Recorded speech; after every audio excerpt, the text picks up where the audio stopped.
चलो आज हम स्टार्ट करते हैं next reading true false, again true false. और हमारा रीडिंग है वो है अ रिमार्केबल बीटल। वो चेक कर सकते हो आप, उसमें आपको दिया हुआ है। अगेन मैं आपको बताऊंगा कि हमें ट्रू फॉल्स किस तरह से करने हैं। क्या कल हमारी जो लास्ट वीडियो थी उसमें भी यही हमने समझा था ट्रू फॉल्स के।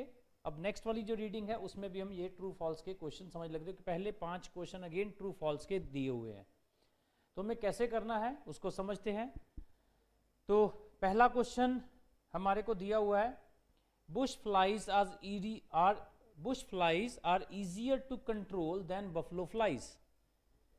हम ये मानकर चल रहे हैं कि हमें कोई भी रीडिंग का, मान लीजिए कोई क्वेश्चन समझ में नहीं आ रहा, हम इस चीज़ को मान के चल रहे हैं कि हमारे पास वोकैबुलरी की कमी है, तो हमें किस तरह से इस क्वेश्चन के आंसर को फाइंड आउट करना है। पहला स्टेप मैंने लास्ट वीडियो में बताया था, उससे पहली वीडियो में बताया था। पहला स्टेप, हमें क्वेश्चन को पार्ट्स में डिवाइड कर देना है। क्वेश्चन को पार्ट्स में डिवाइड करने का मतलब हम ये भी कह सकते हैं क्वेश्चंस के कीवर्ड्स फाइंड आउट कर लेने हैं। कीवर्ड्स फाइंड आउट करने का मतलब ये है कि जो इंपॉर्टेंट वर्ड्स हैं उनको दिमाग में, ध्यान में रख लेना है। तो जैसे मैंने यहाँ पर हाईलाइट किए हैं कुछ वर्ड्स, तो आप चेक कर सकते हो। वो हमारे पास इस क्वेश्चन से 3 कीवर्ड निकल कर आए। पहला बुश फ्लाइज, दूसरा इजियर टू कंट्रोल, और तीसरा than buffalo flies. Than means comparison भी कर रहा है साथ में, तो हमें इस चीज़ का ध्यान रखना है। तो हमने 3 कीवर्ड्स फाइंड आउट किए, तो हम ट्रेस करना शुरू करेंगे तीनों में से 1 या 2 वर्ड या 3 वर्ड कौन से पैराग्राफ की कौन सी लाइन में मिलते हैं। तो हमने वो स्टडी किया, स्टार्ट किया पढ़ना। तो हमें ये लाइन मिली एक, Australia's native dung beetles are scrub and woodland dwellers specialising in coarse marsupial droppings and avoiding the soft cattle dung in which bush flies and buffalo flies breed। अब देखो 2 कीवर्ड आपको मिल गए, पहला bush flies और दूसरा आपको कौन सा मिला, buffalo flies। 2 कीवर्ड आपको मिल गए। हमारा तीसरा वर्ड क्या था, easier to control। इस लाइन में कहीं भी कंट्रोल की बात नहीं की गई। तो जैसा कि मेरी टेक्निक आपको कहती है कि अगर आपको तीनों के जितने भी कीवर्ड आपने बनाए, 3 बनाए हैं 3, 2 बनाए हैं 2, 4 बनाए हैं तो 4, अगर सारे कीवर्ड्स मिल जाते हैं तो आपका आंसर हो जाएगा ट्रू। चारों में से एक अगर आपको ओपोजिट मिलता है तो आंसर आपका हो जाएगा फॉल्स, और अगर एक भी नहीं मिलता है तो आपका आंसर हो जाएगा नॉट गिवन। तो इसमें हमारे पास इस लाइन में, इस पैराग्राफ में कहीं भी कंट्रोल की बात नहीं की गई। बात समझ आ गई? ठीक है, तो यानी इसका हमारा आंसर क्या हो गया, वो आपको नॉट गिवन। Very good. यानी कंसेप्ट क्लैरिटी आपको इस तरह से होगी। मैंने कोई मीनिंग नहीं निकाला, कोई मैंने इसकी ट्रांसलेशन नहीं की, सिर्फ ट्रिक लगाई। अगर आप इस ट्रिक को सभी फॉलो करते हो, आप भी फॉलो करते हो, तो आप इसका आंसर निकाल सकते हो आसानी से। तो नेक्स्ट क्वेश्चन नंबर 2 की तरफ आते हैं। क्वेश्चन नंबर 2 हमें दिया हुआ है, 4000 species of dung beetle were initially brought to Australia by CSIRO। तो हमने कीवर्ड्स निकाल लिए इस क्वेश्चन के। तो एक निकला 4000 को 4000 जिस तरह से लिखा हुआ है वर्ड्स में और फिगर में कहीं भी दे सकता है। यहां पर बच्चों को कंफ्यूज करता है, अक्सर एग्जामिनर ऐसे कंफ्यूज कर सकते हैं कि 4000 आपको यहाँ पर फिगर में दिया हो, पैसेज में वर्ड्स में दिया हो, या यहाँ पर वर्ड्स में दिया हो, पैसेज में फिगर्स में दिया हो। तो इस चीज़ का आपने ध्यान रख लेना है। दूसरा कीवर्ड हमारे पास निकल कर आया ब्रॉट टू ऑस्ट्रेलिया, ऑस्ट्रेलिया लेकर आए गए, है ना, ब्रॉट टू ऑस्ट्रेलिया। और तीसरा कीवर्ड हमारे पास निकल कर आया CSIRO। आंसर आपके सामने दे दिया, लेकिन मैं आपको बताऊंगा ये आंसर कैसे आया।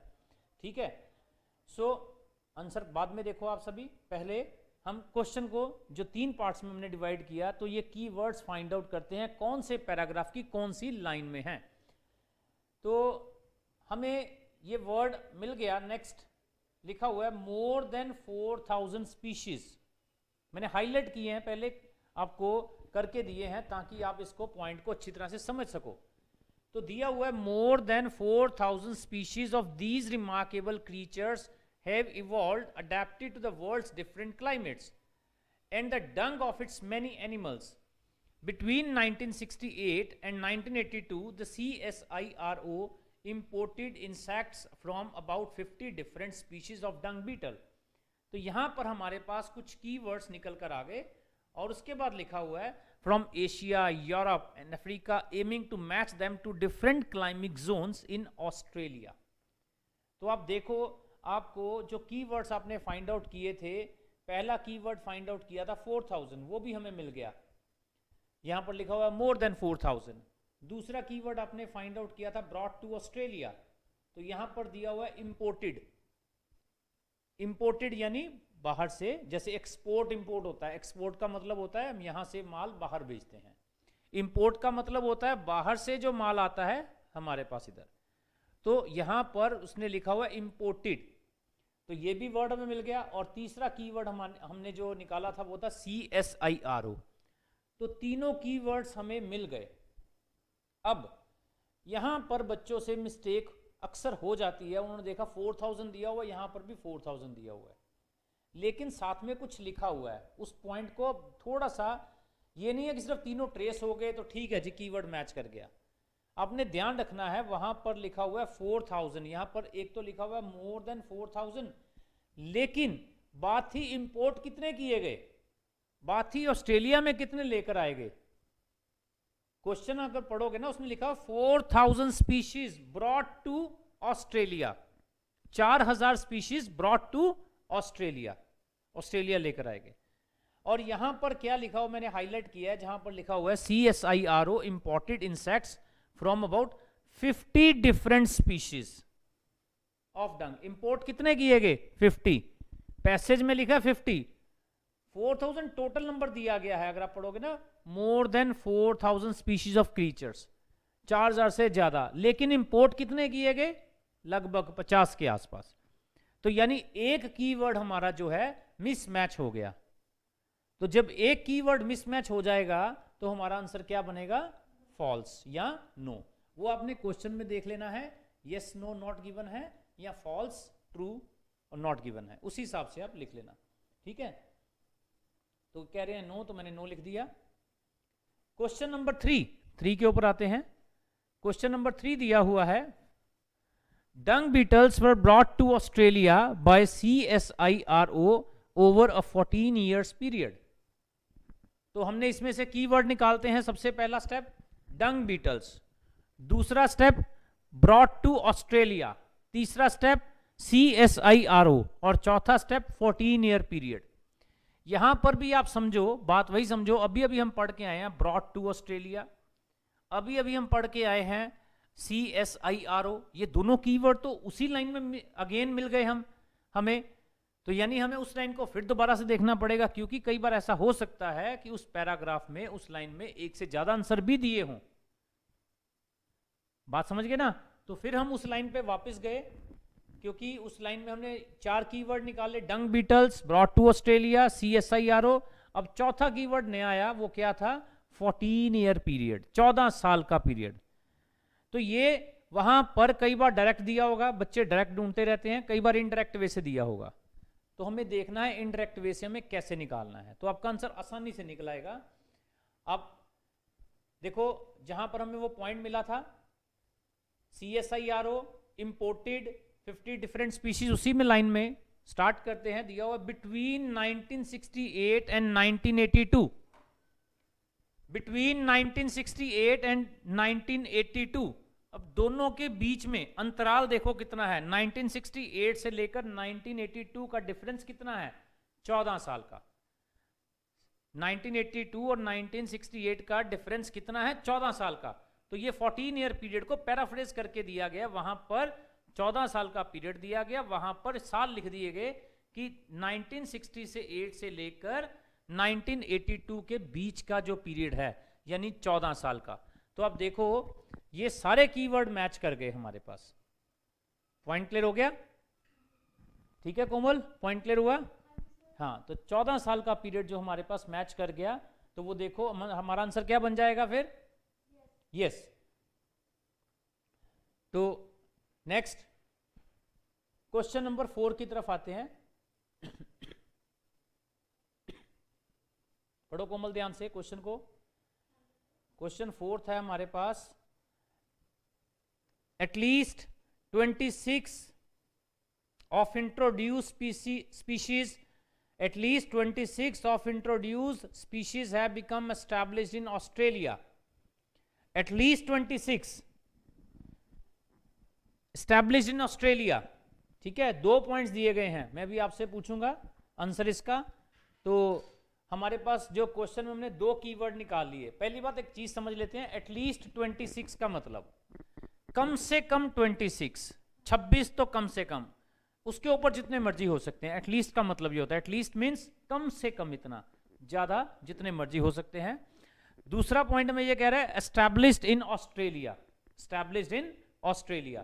तो इस क्वेश्चन में हमारे पास 2 कीवर्ड्स निकल आए। तो 2 कीवर्ड्स निकला है, हम ट्रेस करते हैं 2 कीवर्ड्स का। ये मैंने 26 स्पीशीज, देखो वहां पर एक जगह पे वर्ड्स में लिखा हुआ है, एक जगह में फिगर में लिखा हुआ है। तो इसी चीज को आपने ध्यान रखना है। हम हो सकता है 26 ही ढूंढते जाएं वर्ड्स में और वहां पर फिगर में दिया हो, तो ध्यान रख लेना, आपने पहले क्वेश्चन में भी ऐसा किया था। तो यहां पर दिया हुआ है of the 26 species that are known to have become successfully integrated. पहली बात सक्सेसफुली इंटीग्रेटेड, और पहला कीवर्ड हमें एक मिल गया सक्सेसफुली इंटीग्रेटेड, और दूसरा इनटू लोकल इन्वायरमेंट, वहां का जो लोकल इन्वायरमेंट जहां पर लेके आए गए थे। तो क्वेश्चन में भी यही था, 26 वो भी मिल गया। Established in Australia, established means successfully integrated, Australia means local environment जहां पर लेकर आए गए। तो यानी इसका मतलब ये हो गया कि हमारे दोनों कीवर्ड मैच कर गए, बस पैराफ्रेज किया गया है। देखो लोकल इन्वायरमेंट यानी ऑस्ट्रेलिया, और जो हमारे पास था सक्सेसफुली इंटीग्रेटेड यानी वहां पर सक्सेसफुली, तो वो उसका वर्ड दिया गया एस्टैब्लिश्ड इन ऑस्ट्रेलिया। तो दोनों कीवर्ड, हमारे तीनों कीवर्ड जो हमने फाइंड आउट किए मैच करके, तो आंसर क्या बनेगा? यस। तो चेक करते हैं, यस, तो आपका आंसर बिल्कुल ठीक हो गया। Next question number 5। Question number 5 दिया हुआ है, the dung beetles cause an immediate improvement to the quality of a cow pasture. तो ये मैंने कीवर्ड्स निकाल लिए, the dung beetles, immediate improvement, quality of cow pasture. तो 3 कीवर्ड हमारे पास निकल कर आ गए। पहला डंग बीटल, दूसरा इमीडिएट इंप्रूवमेंट। तो इमीडिएट वर्ड तो सबको समझ आ जाता है, तो यही हमारा ट्रू फॉल्स का आसानी से ढूंढने का तरीका बता देगा। और तीसरा कीवर्ड है क्वालिटी। 3 कीवर्ड आसानी से आपके पास सामने आ गए। तो पैराग्राफ को पढ़ते हैं। ये पैराग्राफ हमें दिया हुआ है। इस पैराग्राफ में आप पढ़ोगे तो कीवर्ड्स फाइंड आउट कर लेने आपने। दिया गया है इंट्रोड्यूसिंग डंग बीटल्स इनटू ए पैस्चर। यहां से हमें ट्रेस होना शुरू हो गया कि इस पैराग्राफ में आंसर है। Simple process is a simple process. Approximately 1,500 beetles are released, a handful at a time, into fresh co-pats, 2 in a co-pasture. The beetles immediately disappear beneath the pats, digging and tunneling, and if they successfully adopt to their new environment, soon become a permanent self-sustaining part of local ecology. In time, वहां आगे बात अब time की, in time की बात करें, they multiply and within 3 or 4 years, 3 से 4 साल, within 3 or 4 years, the benefits to pasture are obvious. So ये वर्ड हमें ट्रेस हो गया। यहां पर बात कर रहा है 3 से 4 साल, within 3 to 4 years। क्वेश्चन में क्या था? Immediate improvement, immediate. तो यहां पर तो लंबे समय की बात कर रहा है, 3 to 4 years की बात कर रहा है, वहां पर कह रहा है इमीडिएट इंप्रूवमेंट।